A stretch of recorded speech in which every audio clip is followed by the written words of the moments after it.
It's an absolute pleasure today to be speaking to you from Louisiana in the United States on anesthesia malpractice claims related to pre-existing conditions, including metabolism, at the Seventh World Congress on Endocrinology, Diabetes, and Metabolism. I'm going to be talking about a few different things, try to educate you on anesthesia manpower and try to connect it through analogies such as in aviation to medical malpractice claims related to comorbidities, in particular, and many times to abnormal metabolism. So let's first look at anesthesia manpower and liability risks. There are a lot of comorbidities that are contributors to adverse events, as well as systematic barriers. But in general, sometimes anesthesia malpractice cases are linked to very simple things where anesthesiologists find themselves in situations where there are poor communication, system flaws, or technology challenges.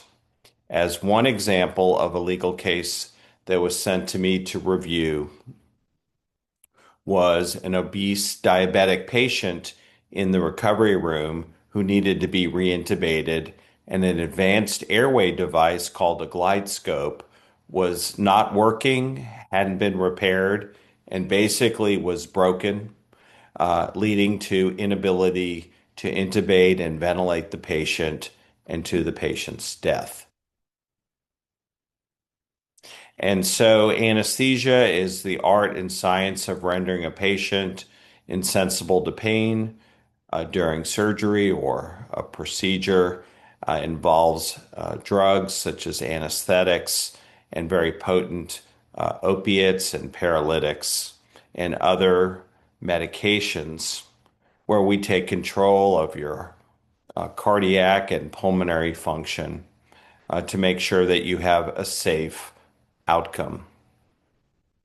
Anesthesia then is uh, somewhat high risk as we have an aging population with complex medical problems. In fact, more than half of anesthesiologists report being named in a lawsuit at least once in their career.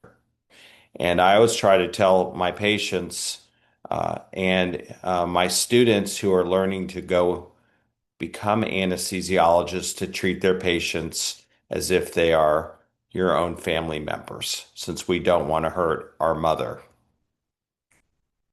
And so anesthesia providers are not only anesthesiologists, they can be anesthesia residents or fellows in training. There can be certified registered nurse anesthetists called CRNAs, and then student CRNAs known as SRNAs. And in the United States, we also have anesthesia assistants, which come right from undergraduate school and are overseen by anesthesiologists. Anesthesiologists go to medical school for 4 years, do an internship, then a 3-year residency in anesthesia. Many do fellowships and they're licensed by state boards, and they work towards getting board certification in the field of anesthesiology. At present, there are 10 different accredited fellowships that can be performed after a residency: interventional pain medicine, thoracic regional, pediatric cardiac neurosurgery, transplant, perioperative medicine, critical care, and sleep medicine. CRNAs are certified registered nurse anesthetists who get a degree in nursing and then spend 3 years after a 1-year critical care experience at an accredited nurse anesthesia program, and their licensing is from the state nursing board.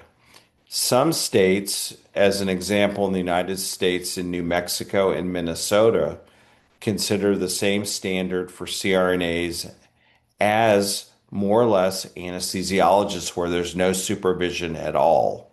And not surprisingly, I see a lot of lawsuits coming out of those states because there isn't an anesthesia physician overseeing the nurse's work. And we look at different anesthesia practice models. There's a anesthesia care team that's usually blended with anesthesiologists and CRNAs, but there are other models where there are only anesthesiologists or only CRNAs that are technically supervised by surgeons. And then there are sedation nurses, and they are sort of supervised by either non-anesthesiologists or anesthesiologists. The average practice is very large, with 31 anesthesiologists, 32 nurse anesthetists working at 7 different facilities, doing over 30,000 cases per year. That means that there's a lot going on, and if the system is flawed, if equipment doesn't work, if there's poor communication, it could lead to bad outcomes, including morbidity and mortality. There are other care providers that play a role in malpractice, certainly surgeons, pre-op nurses, operating room circulating nurses, scrub techs, recovery room nurses, and ICU nurses. There was a real case that was given to me involving an obese intubated patient in the recovery room who stopped breathing, and the nurse didn't recognize it. And so basically, the patient suffocated and died. And so when we look then at standards of measurement of outcomes, this is usually through what we call closed claims analysis. And the standard of care is that which someone of same background would do under similar or like situation. And it's usually looked at the case prospectively, not retrospectively. There are professional practice standards, typically called guidelines, that help determine the standard of care in different areas. And these should be known to people who provide anesthesia, as they are often referenced in legal cases. The 4 leading causes of anesthesia-related malpractice claims are dental injuries, pain-related injuries, nerve damage injuries, and death. What is the most common claim? The most common complications, as I said, are death, nerve injury, permanent brain damage, but the most common damaging events that lead to claims include regional nerve blocks, respiratory issues, cardiovascular issues, and equipment-related events. To give one example of an experience I had when I got out of my training, I went to a small rural town. A patient shot himself in the chest. He was a teenager. His prom date didn't want to go to the prom with him. In the middle of the surgery, with the patient bleeding to death, the entire anesthesia machine broke. I kept him alive using an ambu bag until a new machine could be found and rolled in the room and connected, and all the blood in the hospital was used overnight, and the patient actually lived. And so things that seem simple may not be. If you don't have good maintenance of your equipment, you can run into a problem. In fact, that is referenced in 1 in 10 of these claims as equipment-related events. So anesthesia closed claims analysis shows wrong site surgery, failure to rescue, and specific conditions and complications, and that's what I wanted to focus on in the remaining time that I have.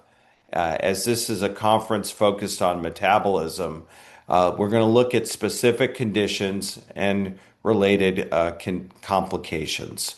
With regard to cardiovascular, a significant number are preventable, and many of these factors that lead to complications are metabolic related, such as coronary artery disease, heart failure, hypertension, and arrhythmias. Here is an actual lawsuit that I served as an expert on, where a person had a heart attack, and despite there being an elective case scheduled for that patient, they fell through the cracks and had surgery within a month of their heart attack. And there's data going back to 1972 showing that there's an increased risk of a second heart attack. In fact, it's 37% in the first 6 weeks. And that heart attack, or that second heart attack, is associated with a 50% mortality. And that patient died in the hospital post-op 2 hours after surgery after having a second heart attack. With regard to orthopedics and anesthesia-related factors, 90% involve bleeding and patients receiving anticoagulant medications, and many of them have long-term or permanent injuries. There are all kinds of apps and guidelines that minimize how to manage anticoagulants or herbal products that can interfere with the coagulation cascade. In fact, this very past week, 2 days ago, I spoke at a trial where a patient was having a 5-minute pain procedure and was taken off of his Coumadin for 2 weeks, and he had a post-procedure stroke and heart attack. With regard to airway-related factors, many of these are connected with metabolism because of obesity, and 87% involve claims of difficult airway in the perioperative care.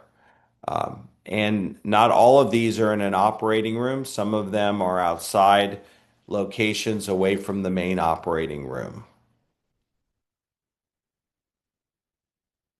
With regard to the pediatric population, obesity is a huge factor. And what we have are called perioperative respiratory adverse events. And these are associated with desaturation, difficult mask ventilation, airway obstruction, and bronchospastic events, especially with the youngest of our population. A lot of these patients have asthma as well as obesity. They may have respiratory tract infections, and preoperative assessment is mandatory. And to give one example of a case I was involved as an expert, I was a 3-year-old with Charge syndrome, which is associated with tracheoesophageal fistula, and the anesthesiologist reintroduced a trach into the food pipe, depriving the patient of oxygen, and the patient subsequently died. So anesthesia safety, aside from metabolism and comorbidities, has a huge human element. Bad decision making or lack of effort to find good systems and strategies to make a safe outcome are critical. As one example of a case I testified on, a patient had rheumatoid arthritis and was intubated and then flipped without care for his neck, and the patient had a catastrophic neck fracture, quadriplegia, and subsequently died. So human error is important. It's the most preventable in terms of patient safety, where there are thousands of preventable deaths from permanent brain damage and other catastrophic events in the United States and many more worldwide each year. Human factors have been found to be the major contributor in many of these events. Here's one example where the wrong drug, tranexamic acid, was placed in a spinal tray and inserted into a spinal instead of local anesthetic, resulting in irreversible brain damage and death. So again, there's a lot of stats, but there are types of injuries, many of which are preventable, and they occur at all stages of anesthesia. These standards can be improved using analogies from aviation, where there are simulation. We have simulation as well as we have checklists and safety training as part of anesthesia. So the role of timeouts and simulation is huge. I've listed some examples here where patients have fallen off the bed and had skull fractures and other terrible things happen, central lines that have been left in patients' necks. The wire itself hasn't been removed and accidentally inserted, leading to catastrophic stroke. So there's all kinds of ways to improve quality. And obviously, if you have low standards, you can end up with bad outcomes that will lead to malpractice claims. The use of checklists has really become a big deal. Here are different registries that look at outcomes in anesthesia safety. They've grown to millions and millions of cases that are being analyzed annually. And here is an example of NACOR, National Anesthesia Claims Outcome Registry, that looks at different electronic capture of cases that are de-identified, and newsletters that look at millions of cases trying to identify safety standards. In this case, the use of chlorhexidine as a skin prep versus the old version of betadine. Anesthesia liability, 97% were considered preventable with improved monitoring. There are many patients who have bad outcomes through lack of use of pulse oximetry and end-tidal CO2, especially during sedation in the prone position, which can occur in interventional pain and other types of procedures. These are many times lawsuits linked to obesity, obstructive sleep apnea, cardiovascular disease, COPD, and luckily, legal defense has been pretty good in many cases, looking at events that are over and above what we can prevent. Air embolism can occur as a consequence of surgery, allergic reactions, and stage heart failure. The legal verdicts are usually 8 or 9 to 1 for the defense.